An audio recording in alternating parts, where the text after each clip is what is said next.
नमस्कार दोस्तों, स्वागत है आपका आज की फटाफट बड़ी खबरों में। एक बार फिर हम हाजिर हैं आज की सभी बड़ी खबरों को लेकर। इस वीडियो में हम आपको बताने वाले हैं आज की बेहद बड़ी खबरें, लिहाजा इस वीडियो को पूरा आखिर तक देखें।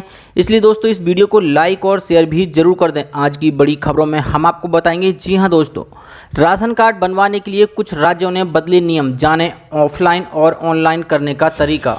पिछले 6 महीनों में मोदी सरकार की ओर से किसी योजना की सबसे ज़्यादा चर्चा हो रही है तो वह है मुफ्त खाद्यान्न योजना की। कोरोना काल में 81 करोड़ से ज़्यादा राशन कार्ड धारकों को भारत सरकार ने इस योजना की मदद से राशन पहुंचाया है। लॉकडाउन के दौरान को भी आदमी भूखा ना सोए, इसके लिए मोदी सरकार ने मार्च महीने से ही राशन कार्ड धारकों को 5 किलो अनाज, गेहूं, चावल और दाल मुफ्त दे रही है। सरकार की यह स्कीम नवंबर तक जारी रहेगी। सरकार की इस योजना में राशन कार्ड की बड़ी भूमिका है। राशन कार्ड भारत सरकार की एक मान्यता प्राप्त सरकारी डॉक्यूमेंट है। राशन कार्ड की सहायता से लोग सार्वजनिक वितरण प्रणाली (पीडीएस) के तहत उचित दर की दुकानों से खाद्यान्न बाजार मूल्य से बेहद कम दाम पर खरीद सकते हैं। आइए जानते हैं कि इस योजना से किन किन लोगों को फ़ायदा पहुँचता है और राशन कार्ड आप कैसे बनवा सकते हैं। भारत में आमतौर पर 3 प्रकार से राशन कार्ड बनते हैं। गरीबी रेखा के ऊपर रहने वाले लोगों को एपीएल, गरीब रेखा के नीचे रहने वालों लोगों के लिए बीपीएल और सबसे गरीब परिवारों के लिए अंत्योदय। राज्य सरकारें अपने नागरिकों को राशन कार्ड जारी करती हैं, जो एक पहचान पत्र का भी काम करता है। राशन कार्ड बनवाने के लिए कुछ शर्तों को पूरा करना अनिवार्य होता है। गरीबी रेखा से नीचे या अंत्योदय योजना का राशन कार्ड बनवाने के लिए आपको कुछ दस्तावेज जमा करने होते हैं। भारत सरकार के फूड सिक्योरिटी एक्ट नए राशन कार्ड बनवाने के लिए कुछ शर्तें बनाए गए हैं। साथ ही बढ़ते हैं आज की बड़ी खबर की ओर। इन नियमों के साथ 21 सितंबर से खुलेंगे स्कूल। स्वास्थ्य मंत्रालय ने जारी की गाइडलाइन। देश में अनलॉक की प्रक्रिया जारी है। सरकार ने धीरे धीरे नियमानुसार सभी बंद पड़ी चीज़ों को खोलना शुरू कर दिया है। खासकर मेट्रो को भी चरणबद्ध तरीके से खोल दिया गया है। वहीं अगले सोमवार यानी 21 सितंबर से देश भर के स्कूल खुलने जा रहे हैं। इसे लेकर केंद्रीय स्वास्थ्य मंत्रालय ने स्कूलों में बच्चों की हेल्थ को लेकर गाइडलाइन जारी कर दी है।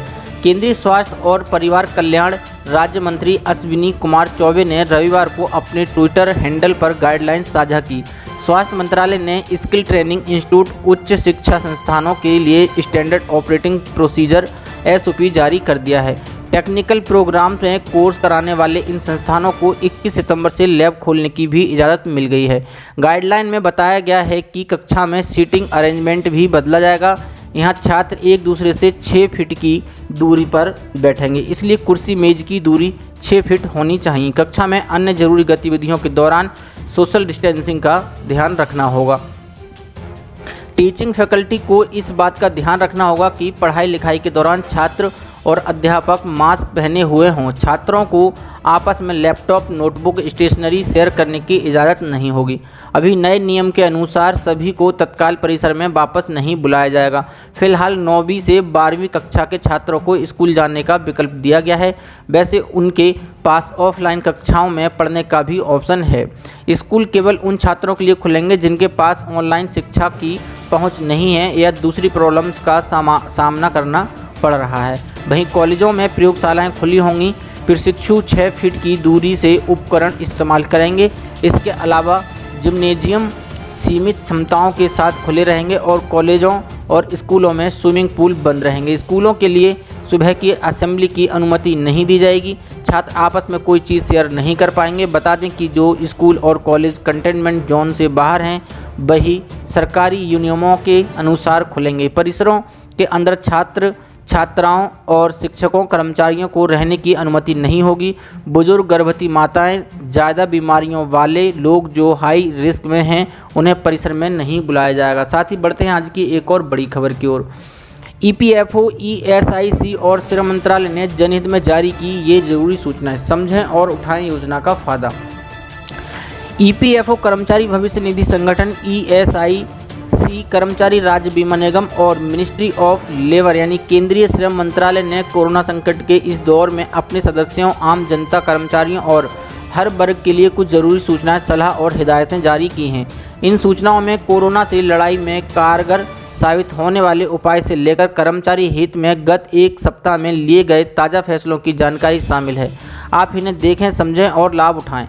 कोरोना महामारी और लॉकडाउन के दौरान हुए बेरोजगारी, ESIC बीमित व्यक्तियों का ESIC देगा 50% वेतन। ESIC अस्पताल नोएडा में नए शिशु वार्ड का कार्य लगभग पूर्ण हो गया है। अब 30 बच्चे तक हो सकेंगे भर्ती। शिशुओं की भर्ती की समस्या से मिलेगा छुटकारा। कोविड-19 के कारण बेरोजगार हो चुके लोगों को राहत देने के लिए ESIC ने 7/9/2020 को आधिकारिक राजपत्र में परिवर्तन प्रकाशित किया है। इस सूचना के माध्यम से योजना में इन प्रस्तावित परिवर्तनों पर आपत्तियां और सुझाव आमंत्रित किए हैं। कर्मचारी राज्य बीमा निगम के निर्णय के अनुरूप अटल बीमा कल्याण योजना को 1 जून 2020 से 30 जून 2021 तक विस्तारित करने के साथ साथ 24 मार्च 2020 से 31 दिसंबर 2020 की अवधि के लिए पात्रता शर्तों में छूट दी गई है। अगस्त 2020 के महीने के लिए NCSE न्यूज़लेटर प्रस्तुत किया गया है, जो NCS पोर्टल पर उपलब्ध है। MCC infographics, access stories, career information और बहुत कुछ द्वारा की जाने वाली मुख्य गतिविधियों के बारे में जान सकते हैं। कोविड-19 महामारी जैसी चुनौती के बीच भी डट कर लोगों की सेवा में लगे हैं ESIC के सभी अस्पताल एवं डॉक्टर। नोएडा के ESIC अस्पताल में ही अप्रैल से लेकर अब तक लगभग 68,000 रोगियों को हो चुका है इलाज। कुछ अपरिहार्य परिस्थितियों के कारण वीडियो कॉन्फ्रेंसिंग, वेबकास्टिंग के माध्यम से बुकलेट की ई-रिलीज कोविड-19 safe workplace guidelines for industries and establishment होगी। नई तिथि शीघ्र ही सूचित कर दी जाएगी। साथ ही बढ़ते हैं आज की एक और बड़ी खबर की ओर। समय से पूर्व रिटायरमेंट के केंद्र सरकार के आदेश ने छुड़ाए 49 लाख कर्मचारियों के पसीने। जी हां, केंद्र सरकार के एक आदेश ने सभी मंत्रालयों और विभागों में हड़कंप मचा रखा है। लगभग 49 लाख सरकारी कर्मियों का पसीना छूट रहा है। खास तौर पर ऐसे कर्मचारी अधिकारी जिन्होंने अपनी सेवा के 3 दशक पूरे कर लिए हैं। केंद्र सरकार का आदेश जारी होने के बाद वे खुद को असुरक्षित महसूस करने लगे हैं। इस बार सरकार ने यह साफ कर दिया है कि आवधिक समीक्षा को सख्ती से लागू किया जाएगा। जनहित में समय पूर्व रिटायरमेंट कोई पेनाल्टी नहीं है। सरकार ने सभी मंत्रालयों और विभागों को जो पत्र भेजा है उसमें विस्तार से यह समझाया गया है कि जनहित में विभागीय कार्यों को गति देने, अर्थव्यवस्था के चलते और प्रशासन में दक्षता लाने के लिए मूल नियमों FR और CCS पेंशन रूल्स 1972 में समय पूर्व रिटायरमेंट देने का प्रावधान है। पत्र में सुप्रीम कोर्ट के फैसलों का हवाला भी दिया गया है। इसके साथ ही ये भी स्पष्ट कर दिया गया है कि समय पूर्व रिटायरमेंट का मतलब जबरन सेवानिवृत्ति नहीं है। DOPT कार्मिक और प्रशिक्षण विभाग के मुताबिक माकुल अथॉरिटी को यह अधिकार है कि वह किसी भी सरकारी कर्मचारी को FR 56J rules 48 1B of CCS pension rule 1972 नियम के तहत रिटायर कर सकता है, बशर्ते वह केस जनहित के लिए आवश्यक हो। इस तरह के मामलों में संबंधित कर्मचारी को 3 माह का अग्रिम वेतन देकर रिटायर कर दिया जाता है। कई मामलों में उन्हें 3 महीने पहले ही अग्रिम लिखित नोटिस भी देने का नियम है। ग्रुप A और ग्रुप B में तदर्थ या स्थायी क्षमता में कार्यरत किसी कर्मी ने 35 साल की आयु से पहले सरकारी सेवा में प्रवेश किया है तो उसकी आयु 50 साल पूरी होने पर या 30 वर्ष सेवा के बाद जो पहले आती हो, रिटायरमेंट का नोटिस दिया जा सकता है। अन्य मामलों में 55 साल की आयु के बाद का नियम है। अगर कोई कर्मी ग्रुप C में है और वह किसी पेंशन नियमों द्वारा शासित नहीं है तो उसे 30 साल की नौकरी के बाद 3 माह का नोटिस देकर रिटायर किया जा सकता है। साथ ही बढ़ते हैं आज की एक और बड़ी खबर की ओर। इन कर्मचारियों को वापस मिलेगा वेतन कटौती का पैसा, जानिए कितनी मिलेगी रकम। केरल राज्य के सरकारी कर्मचारियों को जल्द खुशखबरी मिल सकती है। सरकारी कर्मचारियों की सैलरी में की गई कटौती की रकम उन्हें वापस मिल सकती है।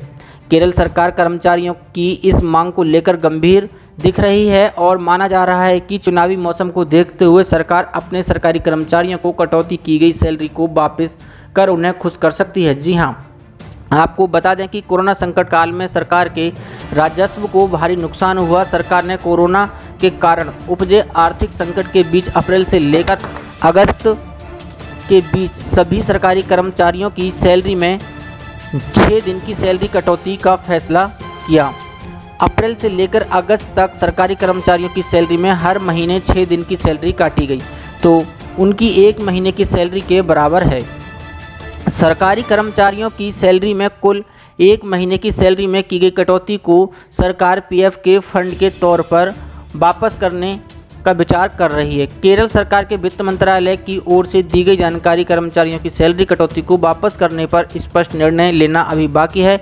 माना जा रहा है कि सरकार आगामी चुनाव को देखते हुए ये फैसला ले सकती है और लाखों कर्मचारियों को बड़ी राहत दे सकती है।